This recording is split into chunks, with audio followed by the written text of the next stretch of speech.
Bienvenidos a otra edición de The Heat Treat Podcast. Este es nuestra número 3 o 4, Gabriel. La número 4, es la edición número 4 del Heat Treat Podcast. Ya 4 episodios con gran material, con grandes ponentes. Y el día de hoy, la leyenda. Desde Monterrey, como dice Alicia Villarreal, el doctor Colás, ¿cómo está?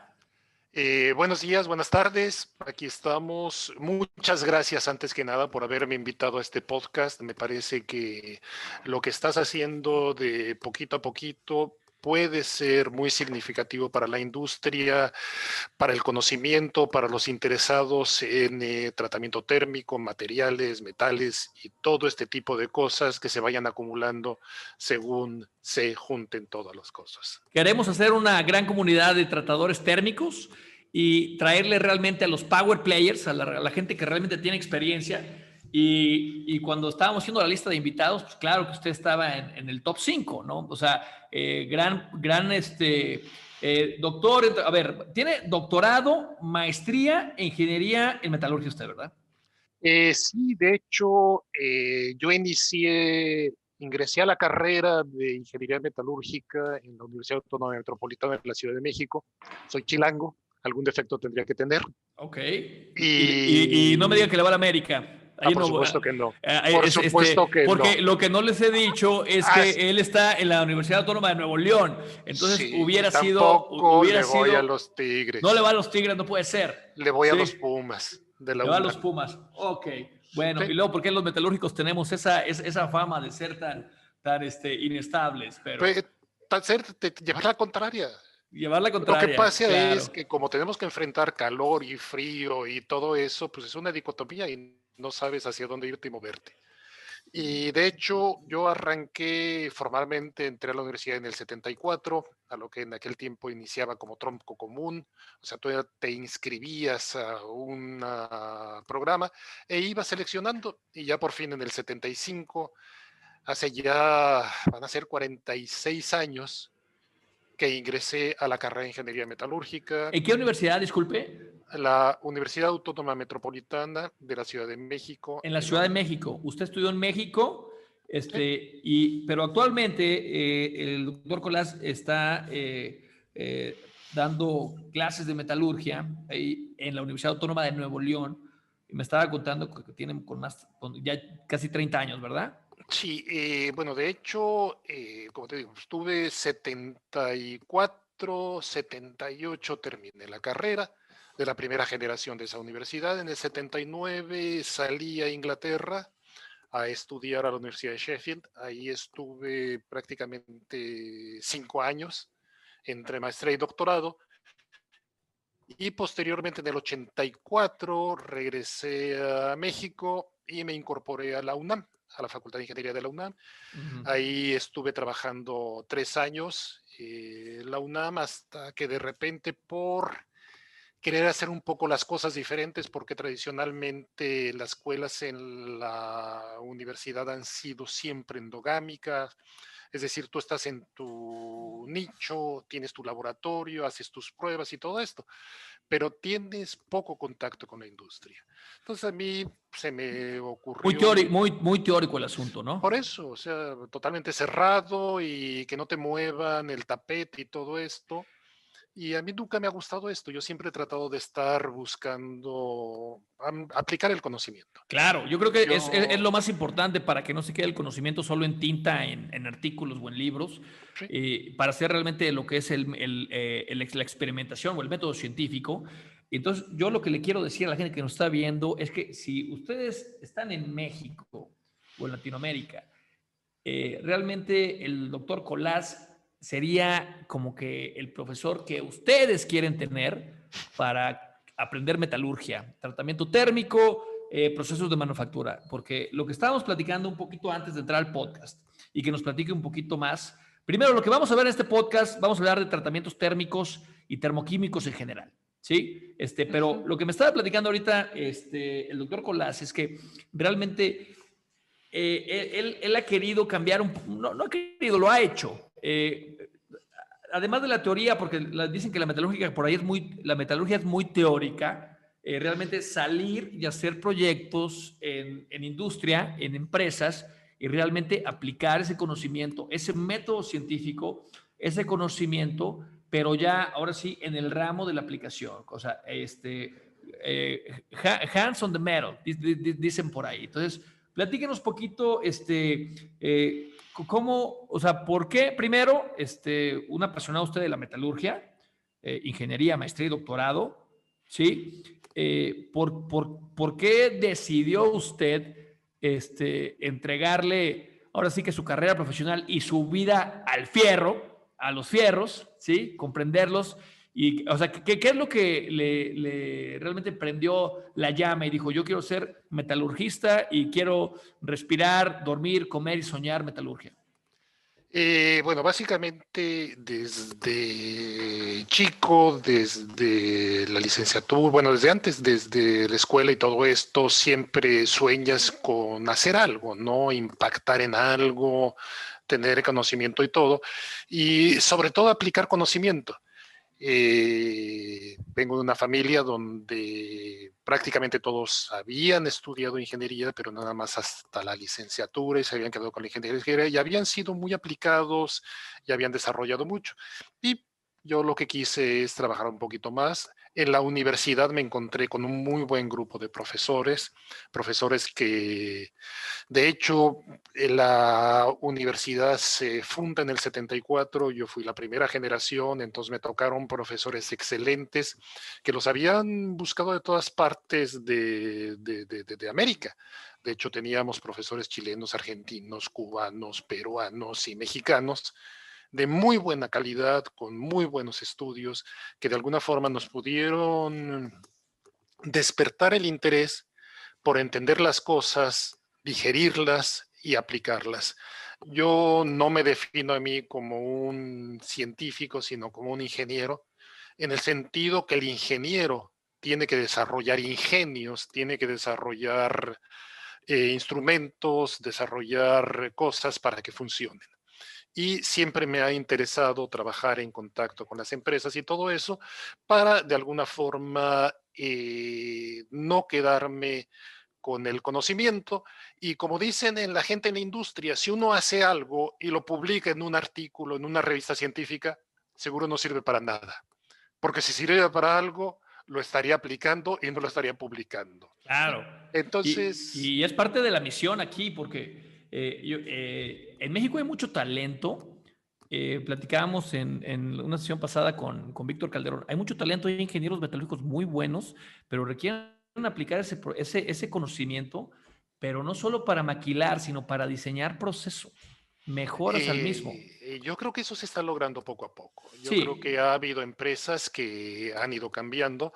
Tradicionalmente, el empresario mexicano había sido un abarrotero que había empezado vendiendo cosas, distribuyendo cosas y de repente encuentra que si las empieza a fabricar, pues empieza a tener un valor agregado y ese valor agregado le permite tener un incremento en cuanto a su percepción y recibir un poquito más de lo que da. O sea, no nada más ser el intermediario, pero empieza con los problemas que siempre tenemos, siempre hemos tenido, del financiamiento. O sea, siempre hemos tenido problemas de financiamiento, nunca hay apoyos o fallan, y peor ahorita como estamos en la pandemia, que desgraciadamente es de los pocos países que no ha tenido ningún apoyo o no ha dado ningún apoyo a la industria. pero yo para complementar su comentario, que se me hace muy acertado, si pudiéramos desarrollar en México un proceso o algo innovador con gran valor agregado, no se requiere de apoyo, se requiere de ejecución. Y por ende, las plantas o los procesos productivos invertirán en el mismo. ¿Sí? Eh, Si fuera así. Es mi pensamiento, ¿no? sí, sí, tradicionalmente te digo, pero eso es lo que te comento históricamente, cómo había Claro, empezado con el claro. abarrotero y todo.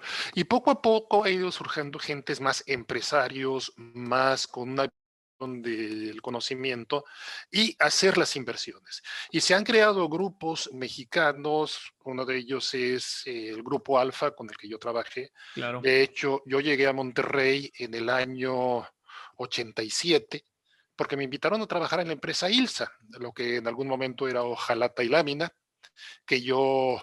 De ahí viene Ilsa, de hojalata y lámina. Sí, sí, de ahí. Wow. Lo que pasa es que originalmente era hojalata y lámina y después se cambió a Ilsa, H-Y-L, porque Okay. crecieron y todo esto. Hoy aprendí algo. Pero yo lo que les decía, y de repente los más viejones y todo eso se ofenden conmigo porque yo les digo, yo cuando llegué a la empresa era ojalá y haga lámina, porque de repente le salía por mugrero. Ojalá y haga lana. Lámina Sí, y claro. lana Y y lana. todo. Sí.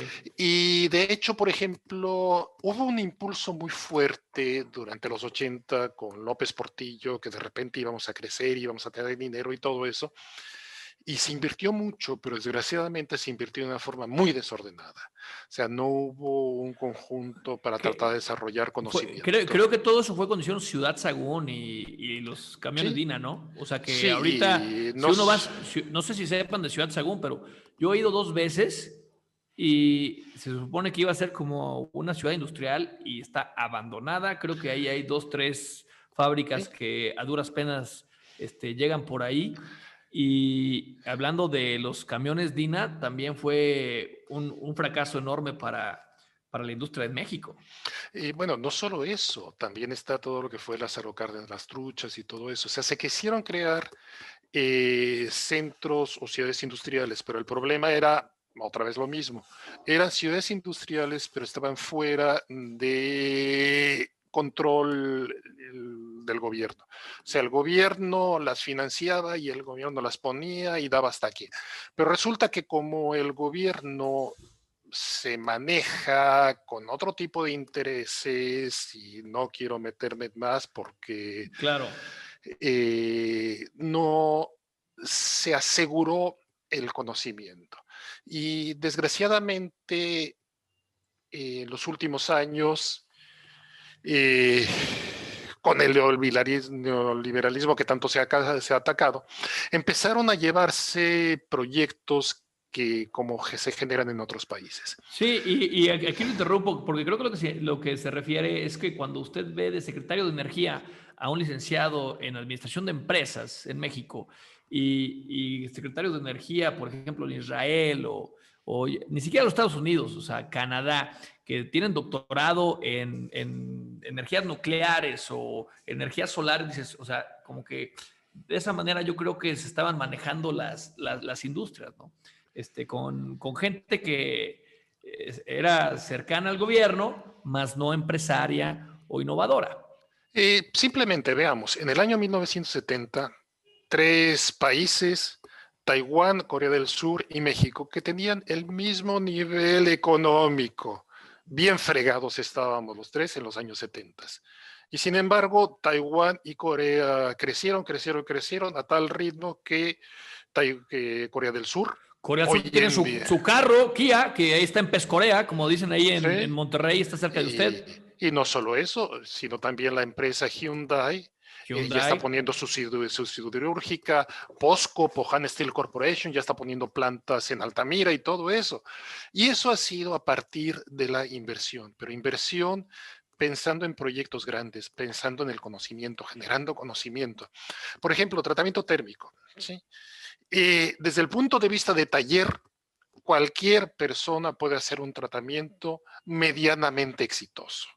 Y eso te lo digo porque en algún momento, hace muchos años, hace como 30 y tantos años, a un sobrino les compraron un juguete que tenía entre ellos una pieza de acero que de repente se rompe la pieza de acero en el juguete.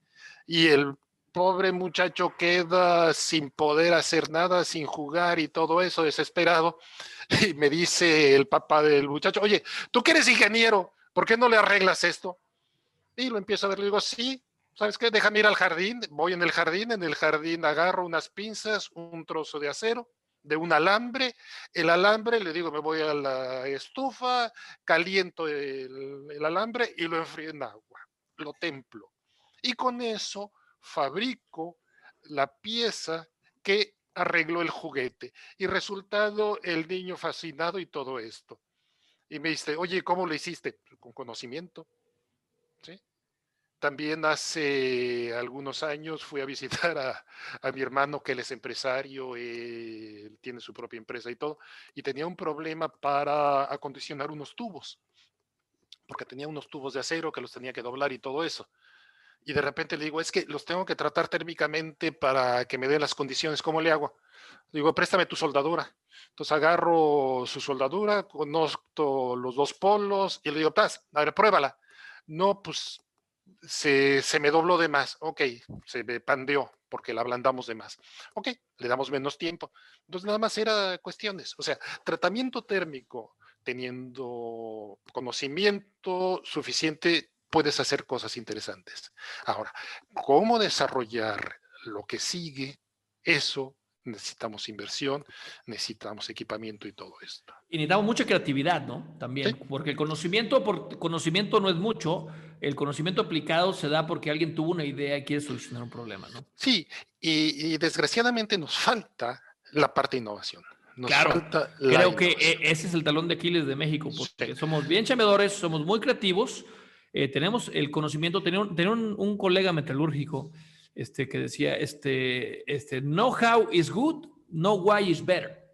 ¿Sí? Exactamente. ¿Sí? Y desgraciadamente confundimos, porque también nuestras estructuras de gobierno, nuestras estructuras políticas no entienden lo que es investigación de lo que es innovación. Claro. Y lo quieren meter al mismo paquete y dicen, no, es que es lo mismo. Le digo, no, es todo lo contrario. La investigación es que alguien que te dé dinero, que te dé mucho dinero y que con ese dinero tú haces conocimiento. La innovación es que tú ese conocimiento que tengas lo transformes para que te dé dinero. ¿Sí? O sea, los factores y los parámetros son los mismos, conocimiento, dinero, pero la forma en que se manejan es diferente. Entonces, por eso. Ayer platicaba tuve una plática no relacionado al tema, pero con Vivian Mink. Si no la conocen, ella se dedica, es una ingeniero en neuroscience, y hace inteligencia artificial totalmente. Y me decía, ya no se requieren problem solvers, ¿sí? Se requieren problem explorers, ¿sí? Exactamente. Y de ahí sale la innovación, ¿no? ¿Sí?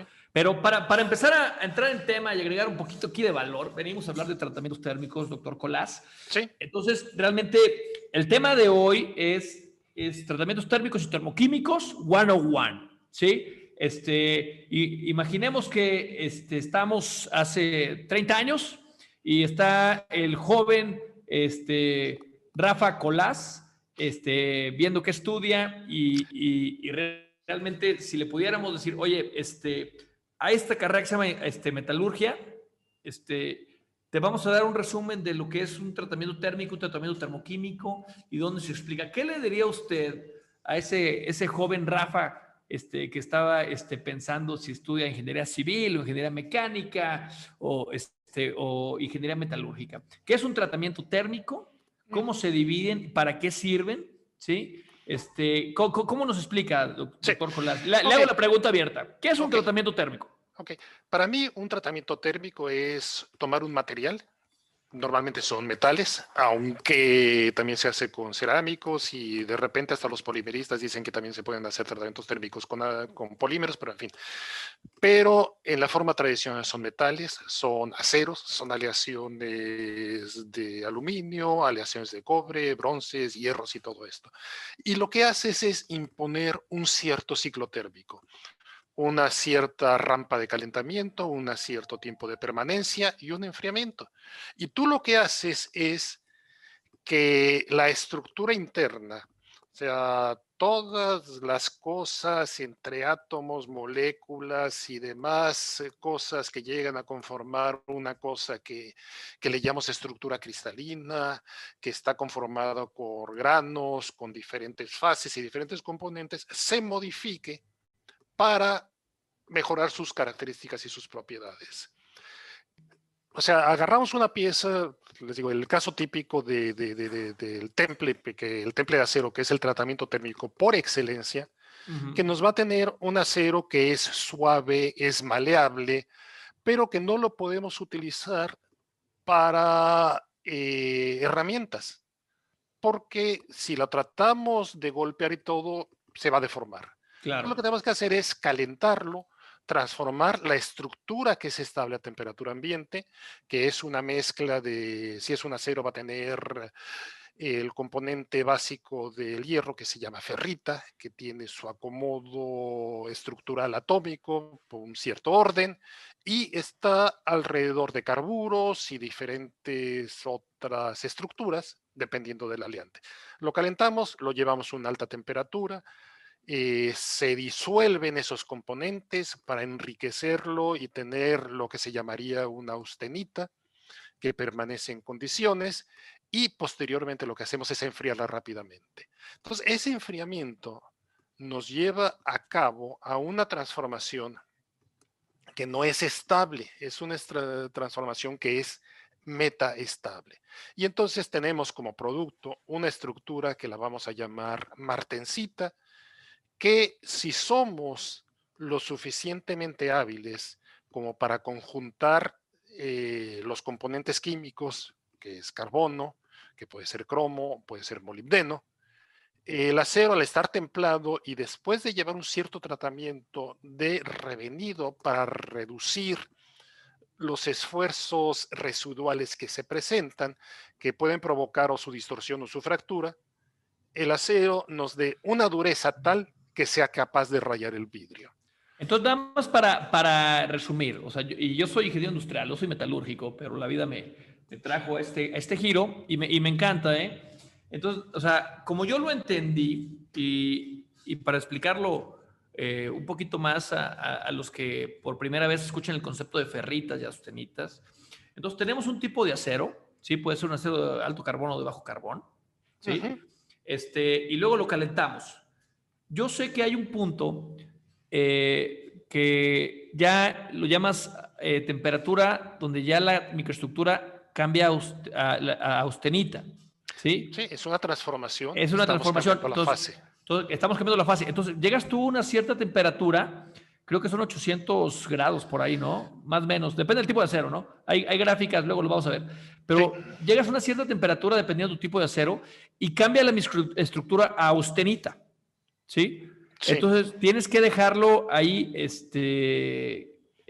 homogenizarse, algo de periodo de tiempo, y luego lo templas, que ya tuvimos un podcast con el ingeniero Ricardo Gil de temples, que es realmente está caliente y lo aventamos a aceite, lo podemos aventar a agua, y el choque térmico es durísimo, ¿sí? De 800 grados, más o menos, de 800 a 1000, lo bajamos. Y entonces ahí usted dice que generalmente tenemos martensita. ¿Estoy en lo correcto?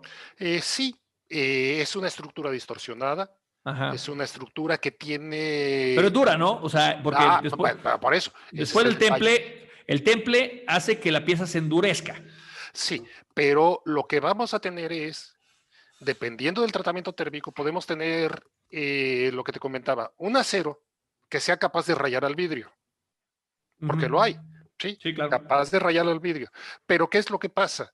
Si se te cae, el acero rebota. O sea, la pieza rebota, la pieza no se rompe. En cambio, ¿qué pasa si dejas caer al vidrio? Pues el vidrio se rompe. Claro. Entonces, ese tratamiento térmico, ese temple, te permite tener un material que sea duro, que tenga una alta resistencia mecánica, pero que también sea tenaz. Sea tenaz en el sentido que puede absorber los golpes, puede absorber la energía y puede ser capaz de resistir esa deformación y ese choque sin romperse, sin fragilizarse. Entonces, eso es cuando está templado. Pero cuando está templado, ¿no? Y revenido. Ah, ok. Entonces, vamos a revenido. Entonces, lo que yo entiendo es que cuando templamos un acero, el acero es más duro, pero no es maleable. No, lo que pasa es que tienes energía de distorsión, o sea, está distorsionado y todo. Y puede provocarse la falla. Pero para describir el proceso posterior, entonces, cada temple, después de que se enfría el material, está muy duro, pero hay un proceso que se llama revenido, que viene después del temple. Sí, que es, mira, el revenido en la condición más básica es simplemente revelado de esfuerzos, o sea, reduces los esfuerzos residuales. Bajar tensiones. Bajar tensiones. O sea, como yo lo entiendo, es que uno que templas, la microestructura está muy tensa. Sí. Y quiere relajar el material. Entonces, imaginemos como que nos metemos un baño de vapor en un spa. relajando la pieza. Relajas y todo. Yo, yo, Te echas un tequilita y claro, todo, del argot, plata, y todo lo llevas. Y entonces tienes un material. Es más, simplemente gracias a que tenemos este tipo de estructura, que la vamos a llamar una martencita revenida, que es el producto del calentamiento, el enfriamiento brusco y después este otro calentamiento, que podemos tener, bueno, ahí es donde la gente de aeronáutica dice que gracias a los materiales ligeros y todo esto se tienen los aviones. Digo, sí, gracias a los materiales ligeros tú puedes levantar el avión para que vuele, pero para que aterrice se requiere de aceros. estuve en una plática con usted y enseñó un video de un avión Sí, que viene aterrizando hace años, no me sí, acuerdo. Y he intentado sí. buscar ese video, no lo encuentro. Yo lo tengo, te lo mando después por correo. Estaría increíble ponerlo aquí en el link, chéquenlo. Gabriel, si se puede, ponlo aquí, ¡pum! Pongan aquí el link. Es un video increíble donde usted dice, para esto sirven los tratamientos térmicos, compadres. Entonces, viene el avión como que queriendo aterrizar Sí, y de repente nada más ves como ¡pum! pac, O pac, sea, pac, pac, 3 golpes. y ves como el tren de aterrizaje se dobla todo y dices, esto está, o sea, es acero, pero se ve como se dobla, como rebota, ¿no? Y por eso es gracias a que tenemos los aceros, tenemos la capacidad de resistir el impacto, el golpe, sin que se fracture. Se ve un acero se ve el acero como chicle. Sí, no, bueno, lo que pasa es que también la estructura absorbe No, pero parte de la energía. ahí sí fue de que ese avión, ese tren de aterrizaje, estuvo bien tratado térmicamente. Ah, por supuesto, pero por eso lo que decimos, es gracias a tener el acero, el tratamiento térmico con las condiciones, podemos hacer que aterrice el avión. Y Claro. eso es precisamente el tratamiento térmico. O sea, cómo podemos nosotros mejorar las características. Si vamos a... A ver, Sí, estoy pensando esto ahorita. El ser un ingeniero metalúrgico es saber cómo podemos hacer que el acero haga lo que nosotros queramos. bueno, esa es una de sus tantas cosas. Claro, Sí, pero es es una. Ahorita precisamente tengo un proyecto, estoy apoyando una empresa que fabrica componentes automotrices. No es una OEM, es una Premier Tier, es ensambladora, es muy grande. Y ellos ahorita que tienen el gran reto es para las armadoras tener lo que son los nuevos aceros. La nueva gama de aceros que se han definido como AHSS, Advanced High Strength Steels. Y resulta que ellos les llegan los aceros de diferentes fabricantes de todas partes del mundo, de Japón, Rusia, México, Brasil, Alemania, y tienen que fabricar los componentes que el armador quiere.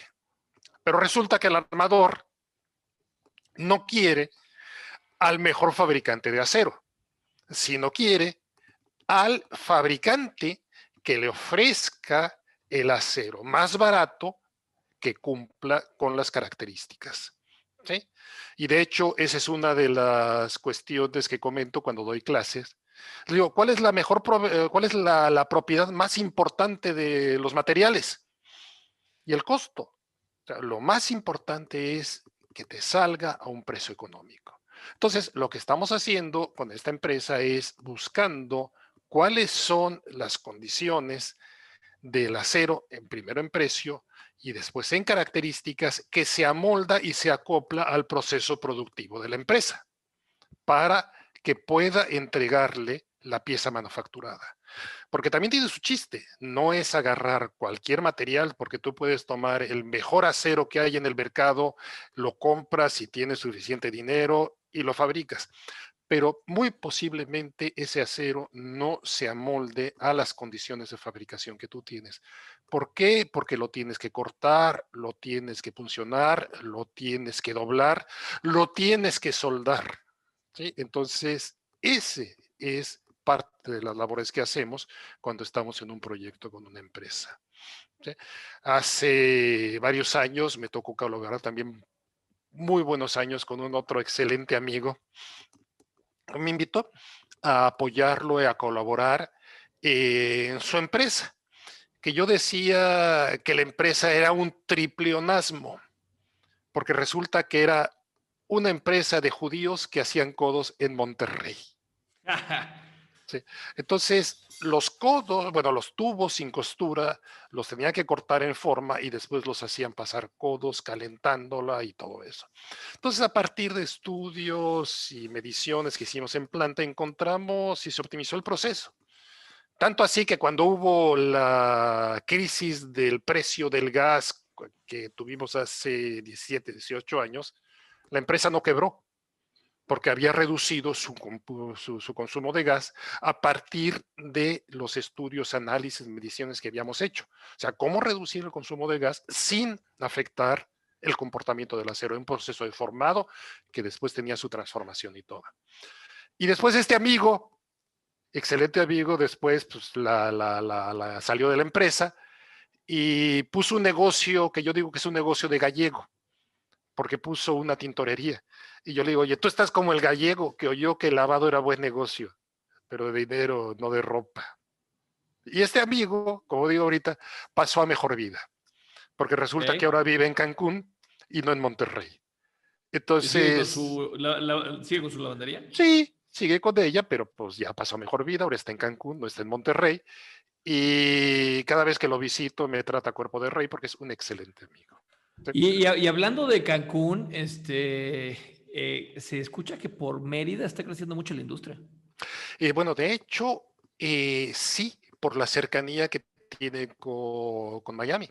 O sea, cruzando Claro, el canal de sí. Yucatán y el estrecho de Cuba, están y se han movido mucho porque sobre todo ellos están en el horario de la costa este de Estados Unidos. Entonces, no hay problemas de diferencia. Y eso en la industria que tienes que tomar decisiones en el minuto porque tienes una proyección y que la tienes que hacer en ese minuto. Entonces, el estar en contacto y estar en diferentes zonas horarias como que tiene su impacto económico.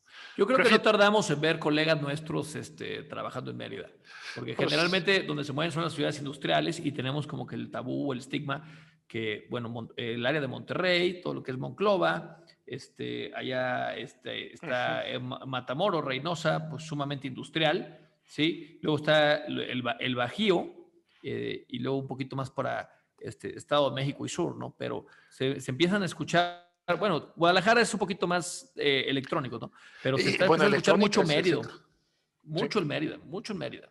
Sí, lo que pasa es que Mérida también es una ciudad que desde el punto de vista empresarial puede ser interesante porque tiene muy buenas escuelas. O sea, tiene Sí. centros, universidades, tiene gente joven. Creo que es muy segura también. Eh, bueno, eso es. Ahorita parece que es la ciudad más segura de Es la México. segura más segura de México. Entonces, están diciendo que Mérida va a ser el nuevo. Bueno, todas las ciudades industriales van a seguir creciendo, ¿no? Pero dice que Mérida va a nacer y pues es atractivo porque pues estás ahí a una hora de Cancún. Ahí te agarras un avión y estás en Cancún a todo dar. Entonces, Sí, ¿no? se ve bien. Sí.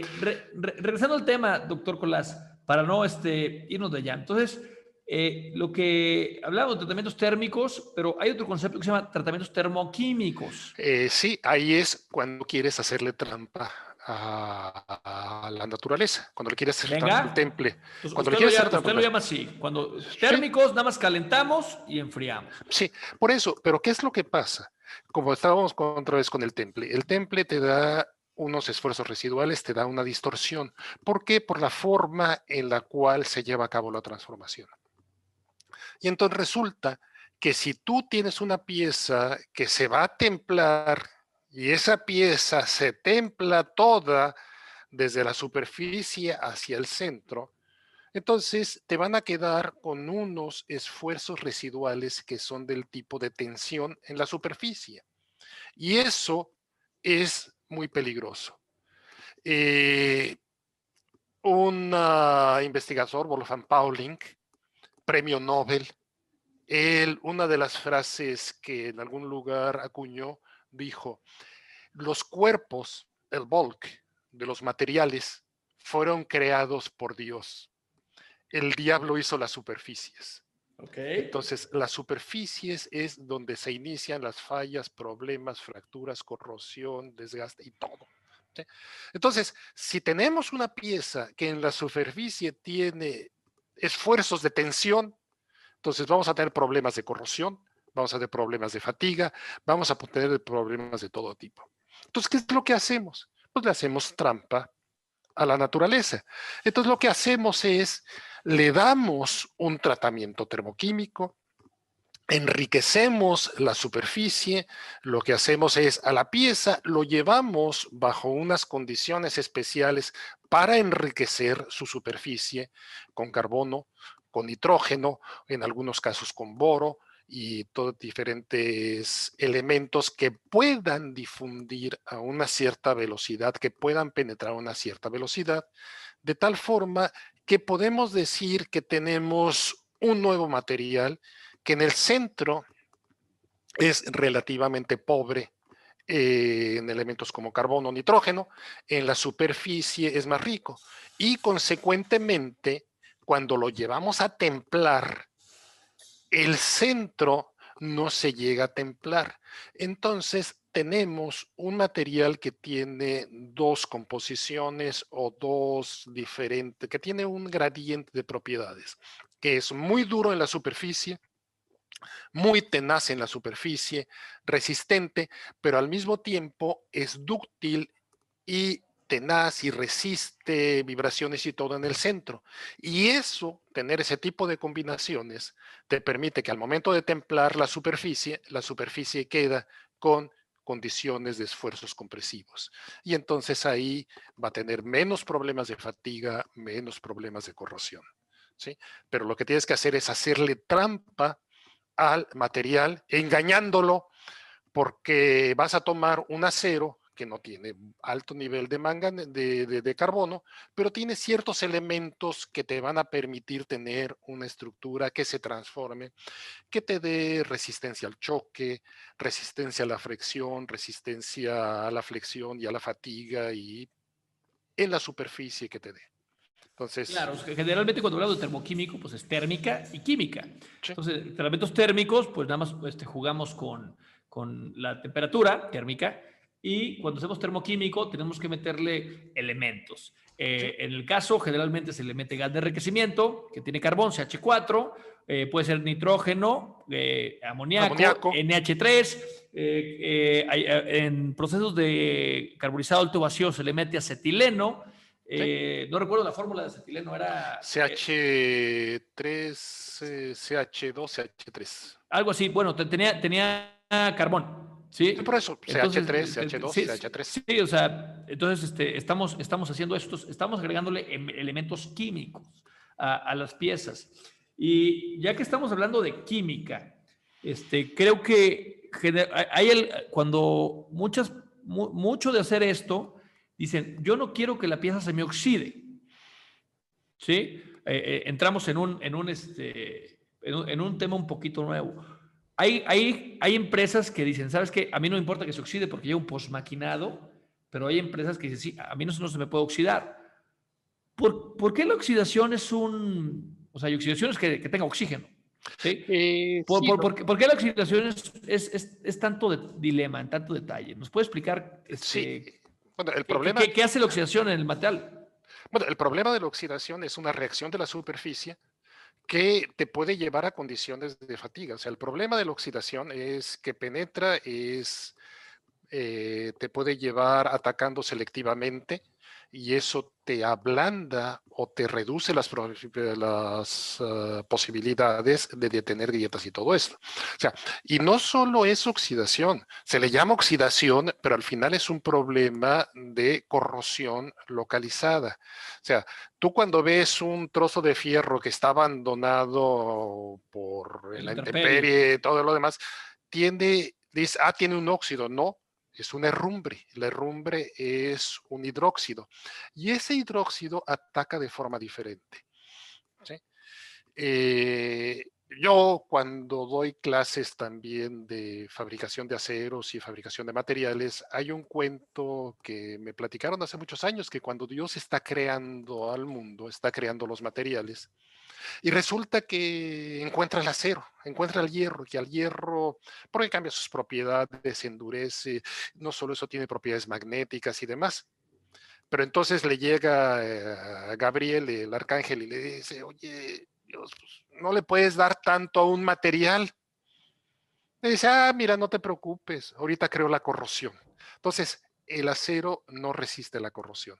De hecho, hay una industria que está creciendo mucho, industria de recubrimientos, y entonces, una vez que tú terminas una pieza, para evitar y que tenga una resistencia a la corrosión, le das un tratamiento químico de recubrimientos. Entonces, Son tratamientos superficiales, así lo llaman ellos. tratamientos de superficie, Ajá. y tienes, por ejemplo, el más común es dar un tratamiento de nitruro de titanio, que Ujú. aparte le da un colorcito dorado muy bonito y una resistencia a la corrosión y a la oxidación y una dureza superficial. Y también si tienes en maquinaria, entonces te permite resistir mejor las condiciones de desgaste y también ser más tensoactivo para que el aceite pueda funcionar mejor y tenga mejores condiciones de lubricación y todo esto. O sea, es el detalle. O sea, la oxidación, la corrosión es la naturaleza, la inversa, Ok. porque normalmente los metales no son puros o no se encuentran en la naturaleza más que las excepciones como el oro, el platino y todo ese tipo de rollos, pero es por su estructura atómica y todo lo demás. Pero los demás están combinados, y lo que hacemos para beneficiarlos es tomar a un señor aluminio que forma alúmina, a un señor hierro que está en forma de hematita, y a un señor cobre que está combinado con los sulfuros y todo ese tipo de cosas, y les quitamos esos componentes. Y para eso le metemos energía y lo refinamos. Y la corrosión es precisamente la venganza de la naturaleza, porque dice el elemento, yo no estoy a gusto así, yo quiero estar combinado, no quiero estar solito. Gran explicación. Ahorita me está cayendo el 20 de muchas cosas con esa gran explicación. Sí, Y de eso se trata este podcast, o sea, de realmente que la gente pueda comprender eso, ¿no? sí. Y bueno, una vez que hablamos ahorita de tratamientos superficiales, ¿no? Entonces, generalmente un tratamiento superficial es para evitar corrosión, una Y de sus aplicaciones. en una de Pero sus se, le, aplicaciones, pero se le da el acero ya tratado térmicamente o termoquímicamente como para se lo puede. sellar, pero para ya sellar que ese material tratado ya no se corroe. Sí, mira, por ejemplo, los aceros más, o sea, de las piezas más recurrentes a este tipo de tratamientos son los dados para forja o dados para trabajado, los dados para ensamble, para formado, que son, para empezar, son aceros que tienen un cierto grado de aleación y son primero templados, y después, antes de que llegue y se enfrían al aire o se enfrían en aceite o se enfrían bajo condiciones muy especiales, pero antes de alcanzar la temperatura ambiente se llevan inmediatamente a un revenido de alta temperatura, y después se enfrían y se vuelven a revenir y todo ese tipo de cosas para llevarlo a las condiciones que resistan tanto esfuerzos, choques y demás. Pero después, este tipo de herramientas tienen que estar trabajando con, por ejemplo, si es formado de los nuevos aceros, son aceros muy duros que se los acaban. Entonces les da un recubrimiento, no para la corrosión, sino para el desgaste. O sea, para evitar que el material tenga el roce con aceros de muy alta resistencia, los erode y les cambie la resistencia. Y también se trata de dar otra vez esfuerzos residuales de compresión, porque al final, cuando tú tienes contacto material contra material, tú generas una serie de esfuerzos internos. Entonces, tú, al dar ese tratamiento químico o tratamiento superficial, mejoras sus condiciones de superficie. Y de hecho, hay un tratamiento superficial que no es químico, que es, por ejemplo, el granallado. Cuando tú tienes una pieza y que está sometida a condiciones de fatiga, tú puedes agarrar una herramienta y con la herramienta la rozas o la frotas para Como dar, lijarlo, o bueno, es un tipo de lijado, pero sin quitar material. claro. Es un tipo de roce con herramientas tipo de rotación, son rotativas, y entonces ese tipo de tratamiento le das un tratamiento superficial, pero para dar esfuerzos compresivos. El granallado lo mismo, ¿no? Piezas, por ejemplo, de fundición que no están expuestas a la vista, que su aspecto superficial no es tan crítico, los das un granallado en la superficie para precisamente evitar la fatiga y no lleva Sí, química. O sí, sea, sí, sí, no, sí, es más físico, porque no te metes en agregarle nada, ¿no? por eso, pero Eh, le y, metes trabajo. sí, le metes trabajo, es un tratamiento superficial, pero Sí, no es tratamiento químico superficial, sino no es un tratamiento sí. físico, porque lo estás eh, pues lijando, si lo quiere llamar así, ¿no? O Sí, maquinando, también hay piezas que se oxidan, que hacemos, sacamos, no hay atmósfera, templamos, la pieza se oxida, pero dices, ¿sabes qué? No pasa nada porque tengo un postmaquinado y por eso después, terminas para ¿sí? rectificar, o terminas para rectificarlas, ¿no? Dar Claro, la acabado superficial final. sí, sí, bueno,